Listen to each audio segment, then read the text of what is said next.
bomb, and you're just trying to set up and buy space for this Vayne. They're going to be trying to play back in these fights and allowing Vayne space in order to get off her DPS. But now with the Jarvan thrown into the mix, there's going to be a lot chucked her way. I mean, there's so much. With the flag, drag, cataclysm, you can lock somebody in place, of course. Now Larssen will be able to try to jump onto the backline, potentially delivering more the killer instinct from Hansama. Oh, this is going to be a very exciting game to watch as Vitality take on Rogue. Already, it was a 15-second difference between when the Krug camp was respawning. So Skeens is Krug's. The second camp he took came up so much faster, and now he's going to be around this bottom lane. Inspired's going to finish the recall. No, he doesn't. He holds on to it for now. There's the engage coming up from above, and Skeens will come in from the river. Trimby's the first one to go low. It's first blood picked up by a Rogue. They turn their attention over, and Trimby will now go down. It's a 1-for-1 as Vitality and Rogue trade. Ooh, I think Vitality might have been able to commit into that fight a little bit more there, too, with Skeens coming off of the reset. There was a big minion wave, which I think made them slow things down just a little bit, but after that one goes down. And will Skeens drop it quickly or make another move? There's the exploratory W coming out from Hansama. Obviously, Herald is pulled all the way back. Comp and Labrov going to help out. Trimby just hit 6 there in minion that's so wave. cute. So actually, Inspired left the Drake, and Odo said, I'm going to pick this one up. So now Inspired is going to run up towards the top river, and that Herald's not going to go down. It's going to fully reset. I think Skeen spent a lot of time trying to pull it out there, and just clever play using the bot lane priority that Odo generated in the 1v1 to finish off the Drake.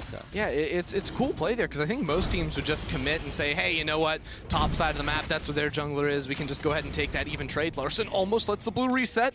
Getting a little scary on that one, but he's going to now use his ultimate to get into the play. The rest of the team on the way. Jumps on to Melita, gets caught out, dunked down, Cataclysm. Teleport is now going to bring Shigenda. Remember, he just used the Mega Nart and the ultimate. Larssen's going to flash away to safety. Clay buys some time. Here comes Shigenda, not going to find him with the boomerang, but Labrov takes him down with the Fisher. Trimby's going to be forced to flash to safety. It ends up being a 1-for-1 trade. Vitality bite back. Nah, man, that's BS. Larssen juked everything. Come on, man. No flash available for Shigenda, and he will be able to Nara in just a moment or two. The boomerang's coming up. Odo can turn, gets the W down, manages to throw out the Q for the heal, starts to back away. Shigenda's gonna Gnar out and look at the mini-map. Poured in. Here comes Melissa. Destiny engage. The Gnar is flashed away from, but Melissa will throw the Yotto and pick up the kill into Odo. The Christmas trees come out from Labrov, and Larssen is exhausted. Get inside. The Cataclysm is Inspired, leverages the tower to help. Oh, he went too early. He survives. It's not enough just yet. The tower aggro is juggled perfectly from Vitality. They get 2 and they get out. It's a massive blunder there from Inspired, though, throwing out his Q way too early before the Zhonya's went down, so they weren't able to trade back at all. That's just 2 kills there for Vitality after Rogue spent so much time trying to set up the dive. They ended up deciding not to go for it, but Odo, he's taken down very low, and the rotation was already coming. For Melita, 1 for Labrov. They really want to try to get some of those onto Comp. Obviously, the key player, the key champion on this composition. But with the advantages they built up, it means they're going to be uncontested on the second Drake of the game. This will be 1 apiece. We'll see which rift are we going to be playing on. It's going to be the Ocean Rift, but we're a long way away from the Soul. A tower hasn't even fallen just yet, and it looks like we should see turrets here, I think, right? The map's going to be split, so I think top lane should go down to Hansama.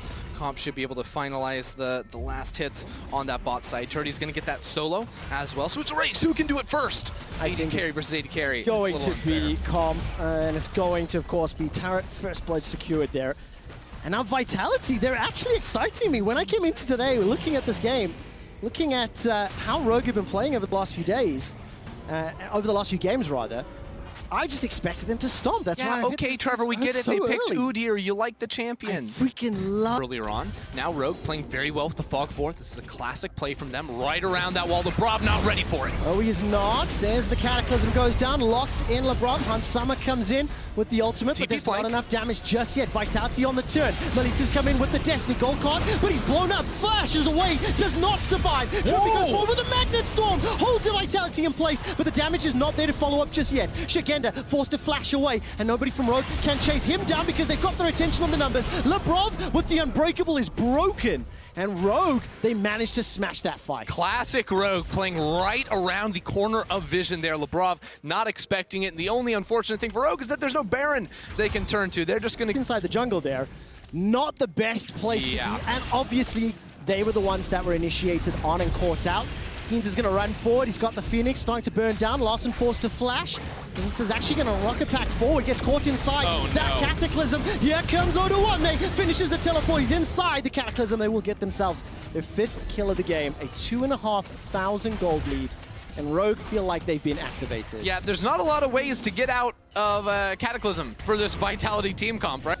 But if you are trying to peel backwards, if you're trying to deal with a very fed Inspired, by the way, 3-1-2, 100% kill participation on a Jarvan champion that I've not seen very much of in the course of the last few weeks, but he's doing exceptionally well despite the 5 bans throughout the course of the draft phase. And now Vitality, they're on the back foot. It feels as though over the last 5 or 6 minutes, Rogue have initiated multiple plays. And while Vitality have got some kills, the Vitality to maintain some vision around this Baron area, but that's at the same time that the Drake is spawning, so I think it's largely expected that Rogue played down towards that side of the map. And once again, Inspired doesn't have to be here for the objectives. Guys, you don't always have to have your jungler around. If you have control, if you know where the enemy team is going to be, Hansama is going to be able to find that for himself and then walk back into the jungle and probably steal away a Gromp camp. Yeah, Inspired doesn't deserve it. You deserve it, Hansama.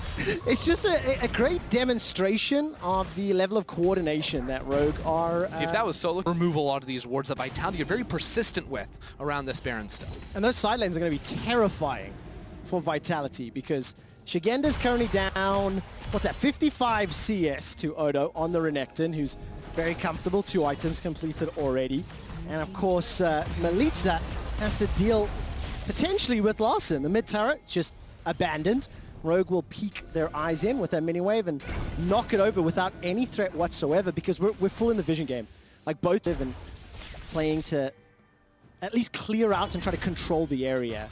Both teams, I feel, could actually take that down relatively quickly if they get some time to do so. Yeah, maps is split, actually, for the time being. Vitality have control of top. Inspired taking away the red buff, and Melitza takes so much damage! So much damage. Yikes. The combo with Rel is just disgusting. Yeah, that was rough. Of course, I think trying to ult behind Melitza then to get the breakthrough on the attraction there, to get the extra stun and knock down Melitza. Will be making their way down, Baron. At least just Odo seems to be for now. Rogue now going to step forward. Hansama burning through Shigenda. Killer Instinct goes forward. There's now the Mega Gnar. Skeens and the rest of Vitality making their way back. Flash over the wall from Hansama. Trumby's going to be the first target. Will be able to be taken down by Comp. His first kill of the game, a numbers advantage, while the Dragon will be secured by Rogue. Yeah, this is big for Vitality. They have to take the fight, so they're going to run over to the Baron now, 5 versus 4, but it's just the support that was lost on the side of Rogue. No flash on Hansama either, and that will be critical. 5 versus 4, and Rogue are still going to look to take the fight. Melitza's got that rapid fire cannon. Gold card will lock down onto Inspire. The teleport's coming in from Odo. He's going to jump onto the backline, holds the trigger for now. Another kill to Comp. This is great for Vitality, but crucially, Rogue have stopped the Baron. Yeah, Vitality are going to get right back on it. Trumby spawns in 3 seconds, and we'll have home guards run out here, but it's not going to be fast enough. Odo pops the ulti. To find the opportunity. Flash is available too, and Baron is only 6,000. Shigenda's teleporting in. He recalled to get back to have full HP, TPing the fight with home guards. No flash, no cleanse for Hansama. Baron is going so low, and Rogue decide to concede it. Rogue walk away, and Vitality will find themselves a few picks, punishing Hansama and Trimby, who initiated on Shigenda. That was what started this passage of play. Look, there were not many windows for Vitality to make anything work in this game. Their backs were against exactly the position he needs to be in. Will it be enough? I'm still not yet convinced, but with the Baron, Rogue are going to have to take the backseat. I mean, the Baron-empowered minions are going to help in the side lane so much because of the advantages that Odo and Larson have accrued throughout the course of the game. And the fact that Larson has held on to this mid lane with Rogue until 29 minutes. It has finally fallen. But Rogue are now on the defensive. Still a minute to go on this Baron buff. Vitality will make their way through the eastern quadrant of Summoner's Rift. Pick tools they have and the ability to buy space for comp that gives them a shot. The moment Rogue group up as that 5-man, the power of the rapid fire cannon starts to diminish. The strength of the flash bear snap starts to diminish. Comp has got no flash available. He's caught out. He's caught inside the Cataclysm from Rogue. Rogue saw Vitality retreating. They have punished the recalls. They have got the bottom lane. That is not acceptable at this point. I think a cheeky recall. The vision from Rogue punishes Vitality. Look, it's a 700. The Drake does spawn, but Rogue, they're positioned for the Drake.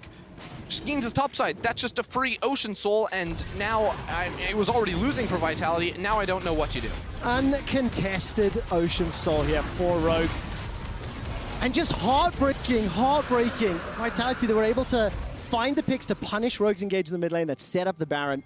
And then just as they are backing away from a very confident, very aggressive play, it allows Rogue to ability added in there. Asterix on him as well as the Jarvan 2. Azonia's on Larson. They have a lot of great tools, and they will Comp. Flash, slice and dice into the stun. Comp is forced to run for his life, and the Flash keeps him alive a few seconds longer. Vitality have been able to peel for now, but Rogue are not yet done. Inspired, the flag and drag and the Cataclysm. He extended it with the Flash, and there's nothing Vitality can do.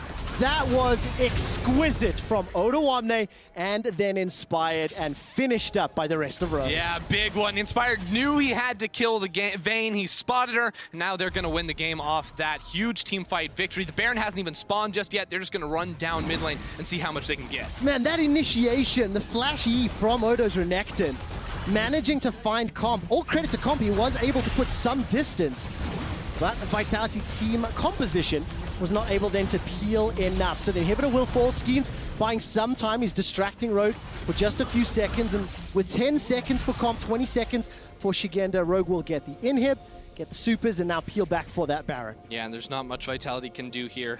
They can't really sprint back on the map and try to contest it. I mean, sure, 10 seconds away. Shigenda has TP, so they might as well try here before the resets come in, because Rogue are an unstoppable killing machine at this point. An Udyr, though, has no way to get to the pit, so it'll go down before Vitality have a chance. Too late to the party. He's being able to smite Hunt Summer. That. It's about sending the message, and now Shigenda's actually going to hop over the wall, and there's not enough support here from Vitality, so I'll give them that. We saw that earlier. We did earlier today. And of course now for Rogue, I mean, do they play? How safe do they play this? This is the question. Not that safe. Like, they've got Baron buff, they've got supers in mid, so the play is you put 4 people in top lane, walk in the supers. Odo's going to walk in the supers in mid, of course, and then look for that sort of side collapse on towards that top lane tower. They're tanky enough that they can just go ahead and dive here, feels like, with Inspired, as long as you find Comp. No flash on Comp. Melitza for a little while, Flame Horizon, just playing fantastically on that rise. It is a bit of a signature pick, and it's great to see him handling it so well. Yeah, also zero wave clear from Vitality. It's a Vayne, a Twisted Fate, a Gnar. What are you going to do? Absolutely nothing. Now Odo's in a prime position with that pressure in mid. He's going to walk it over towards the top tower, so they have to back away. That means a second inhibitor, and now Rogue. They've got 2 super minions. They could just go for the Nexus. Follow Comp. Keep your eyes on Comp. He's the crucial member of Vitality. If he can take down one member of Rogue at a time, that is how they win a fight. But it is such a tall order against the Realm Warp, the Flag and Drag, the Cataclysm, every single... We're 50 seconds from the Elder. It'll be Here's Elder what I want. and then the Here's what I want. Because they're doing it by the book. Larson, stick around in mid lane, use that Realm Warp. Let's bring some super minions into the bot lane. That's the spice I want to see. He's going... Okay, he's running away. I absolutely don't know what he's doing. love when the minions get ported into the base and the faster taxi to the Nexus. I mean, it's 8.5 grand. Rogue, I think they got a little bit of a rude awakening, I feel like, you know, a little bit of a, ooh, let's not bite off more than we can chew. Remember, they lost the very first himself. It'll be a 5v4 Nexus defense. Melitza staying inside just to clear out those supers. Skeen's gonna get jumped on. Everybody from Rogue over the wall. Defensive flash, not inside the pit. But now the Elder's not being focused. Skeens is now available once again, but he can't get over the wall. Elder's being focused down, and Rogue will be able to pick that one up. They've now got themselves the Elder Dragon as well. Now they're going to make this final push into the base. Okay, Rogue, is this enough before you win the game? I mean, I don't know if they're trying to, like, stack up the fantasy pool here. This is rough. He's got himself the Gnar, manages to lock up Odo and Trimby, but there's no damage. There's no one else to follow up. So Mega Gnar is now going to be on a little bit tired. The Gnar cooldown is not available, and it's the final stand. It has felt like Rogue have been in control for a long time, but Vitality have not gone down without a fight, and they have been able to find a few small picks here and there to drag this game out and make Rogue work for it. I'm gonna cry. They're going bot lane. They're setting up all the minions. This is what they have to do. They're taking card onto Jarvan. What can they do? Nothing right now. They're gonna run away in fear indeed, because Odoamne is now making his way onto the bottom inhibitor turret.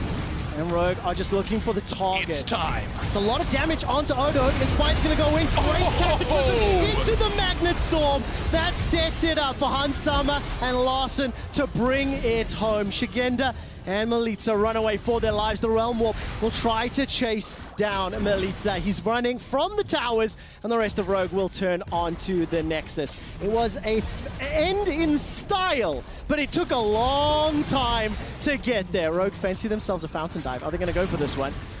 Flag and Drag is there. Demacian standard into the Dragon Strike. Not going to go for it just yet. The Winions doing all the work for Rogue as they remain undefeated at 5-0. They're still not going to go. At this point, I'm taking it personally. Come on, Rogue, hit the net. Thank you, Onwamne. Thank you. The veteran top laner realizes that you have to hit the Nexus to actually finish the game.